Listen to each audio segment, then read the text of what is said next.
नमस्कार मित्रांनो, मालिकेत आपल्याला जबरदस्त असा ट्विस्ट पाहायला मिळतो। तर मित्रांनो, सारंगने मोनिका राजकुमार यांचा डाव उधळून लावला आणि अजूनही कंपनीचे धागे दोरे त्याच्या हातात आहेत। यामुळे मोनिका मात्र आपल्या रूममध्ये येऊन चिडचिड करू लागते। राजकुमार म्हणू लागतो की नाही, आता मला माझ्या पद्धतीने काहीतरी करायलाच हवं।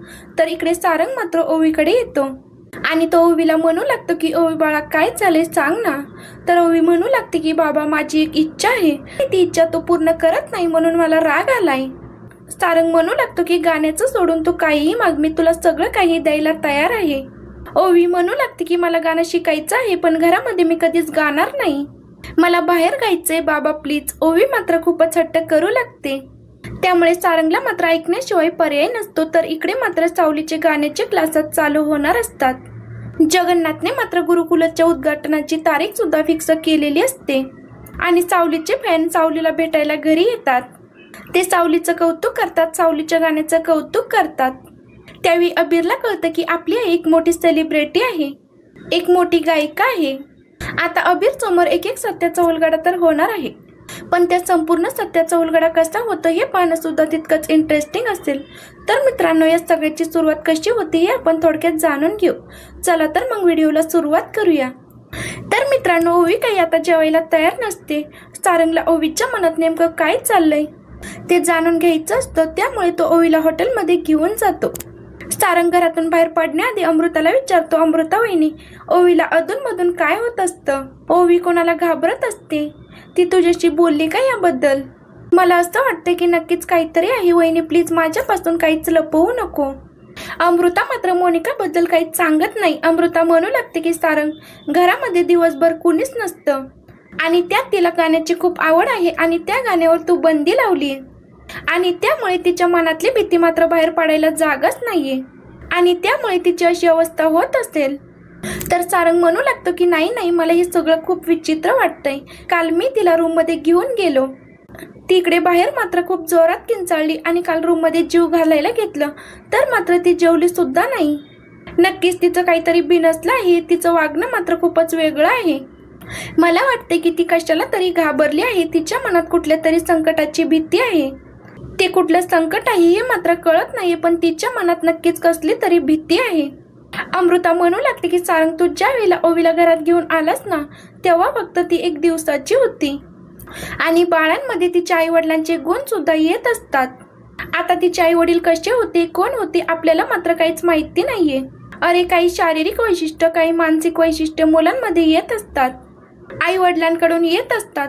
सारंग म्हणू लागतो की म्हणजे तिला आता जो काही त्रास होतोय, तिला जी काही भीती वाटते, ती तिची जेनेटिक भीती आहे असं म्हणायचंय का तुला? अमृता म्हणू लागते की हो, तसं असू शकतं, आपण तिला खूप प्रेम देतो, पण रक्तामधले गुण किंवा दोष जे काही असतील त्याच्यामुळे तिला भीती वाटत असेल। पण सारंग, मी तुला एकच गोष्ट सांगेन, तिला आता तुझ्या प्रेमाची, तुझ्या मायेची खरंच खूप गरज आहे। सारंगला मात्र अमृताचं बोलणं पटू लागतं। तर इकडे तिलोत्तमाला भेटायला मात्र एक इन्व्हेस्टर ऑफिसमध्ये आलेला असतो आणि तो सावली हर्बल या प्रोडक्टमध्ये इन्व्हेस्ट करायचं म्हणतो। मोनिकाला मात्र ते पटत नाही। मोनिका म्हणू लागते की हे बघा, तुम्ही ज्या प्रोडक्ट बद्दल बोलताय ना, ते प्रोडक्ट 5 वर्षांपूर्वीच बंद झालेलं आहे आणि तसं बघायला गेलं ना, लोक आता या ब्रँडला विसरले आहेत आणि तुम्ही बोलताय ना, ते सगळं काही इम्पॉसिबल आहे।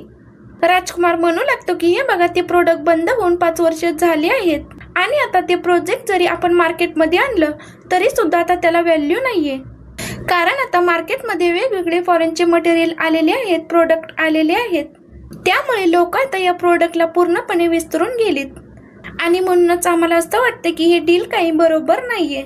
तुम्ही याच्यामध्ये इन्व्हेस्ट कराल आणि याच्यामध्ये तुमचा काही फायदा होणार नाही, म्हणून सांगतो याच्यामध्ये अजिबात इन्व्हेस्ट करू नका। तो माणूस म्हणू लागतो की तुमचं मार्केट अनालिसिस खरंच खूप कच्चं आहे।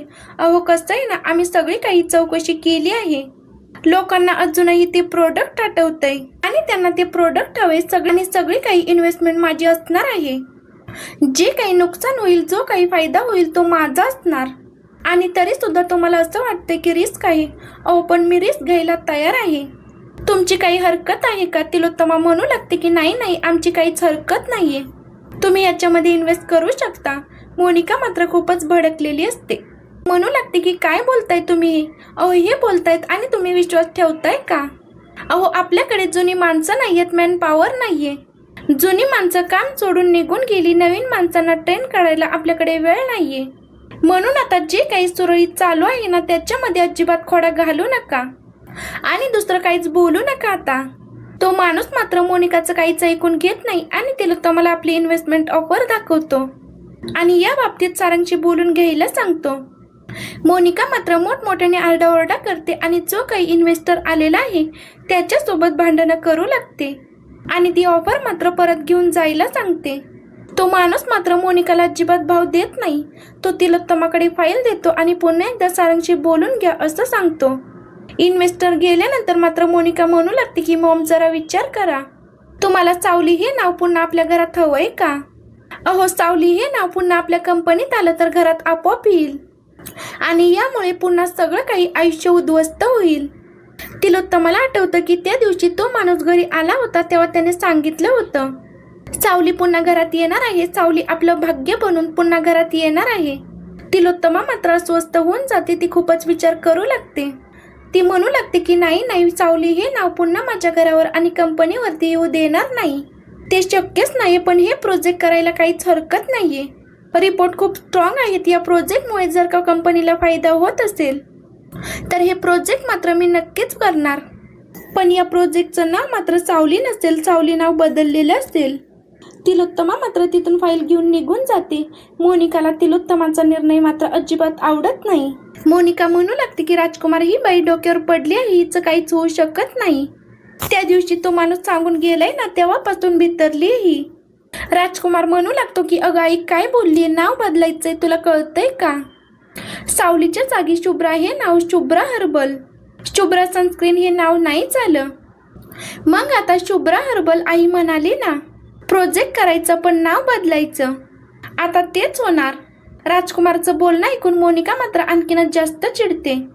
मोनिका त्याला सांगत असते की नाही हे अजिबात होऊ शकत नाही. सावली हर्बलचं नाव बदलून शुभ्रा हर्बल हे होऊच शकत नाही. कारण सारंग मात्र अजिबात तसं होऊ देणार नाही. सारंग या सगळ्यामध्ये खोडा बनेल आणि आपलं काम पुन्हा उधळून लावेल. राजकुमार म्हणू लागतो की या सगळ्याचं टेन्शन घ्यायचं अजिबात गरज नाहीये. हे सगळं काही आपण गुपचूप करून टाकायचं आणि सारंग आला की त्याला सांगायचे की अचानक हे सगळं काही घडलं आहे, आम्ही काही केलंच नाही. तर मोनिका म्हणू लागते की तू अक्कल काही घाण ठेवलीस का? अरे तुझी आई ती तिलोत्तमा त्या सारंगला विचारल्याशिवाय कुठलाही निर्णय घेत नाही आणि तुझ्या आईच्या हातामध्ये काहीच नाही, ती फक्त शायनिंग मारत असते, नुसता टाइमपास करत असते. तर राजकुमार विचारू लागतो की तू काय करणार आहेस? तर मोनिका म्हणू लागते की मी आता जे काही करणार आहे ना ते बोलून दाखवणार नाही, डायरेक्ट ॲक्शन करणार आहे. मोनिका चिडचिड करू लागते आणि राजकुमार शांतपणे विचार करत असतो आणि म्हणत असतो की यावर नक्की काही मार्ग काढता येईल.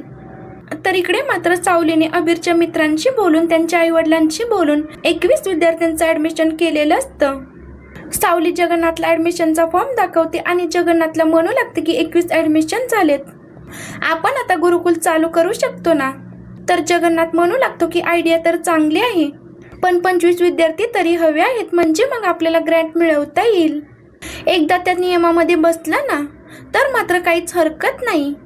तर सावली म्हणू लागते की आता फक्त 4च विद्यार्थी हवेत ना, हरकत नाही, ते सुद्धा होऊन जातील. सावलीचा उत्साह बघून जगन्नाथ सुद्धा भरभर कामाला लागलेला असतो. गुरुकुलाचं लवकरात लवकर उद्घाटन व्हावं असं त्यालाही वाटू लागतं. अबीर सावली जगन्नाथ यांचं बोलणं ऐकतो आणि अबीरला कळतं की आता आपण कोणाला फोन केला पाहिजे. अबीरला मात्र ओवीचं नाव आठवतं. ओवीला ॲडमिशन घ्यायचे आणि आपल्या आईला लवकरात लवकर गुरुकुल चालू करायचंय.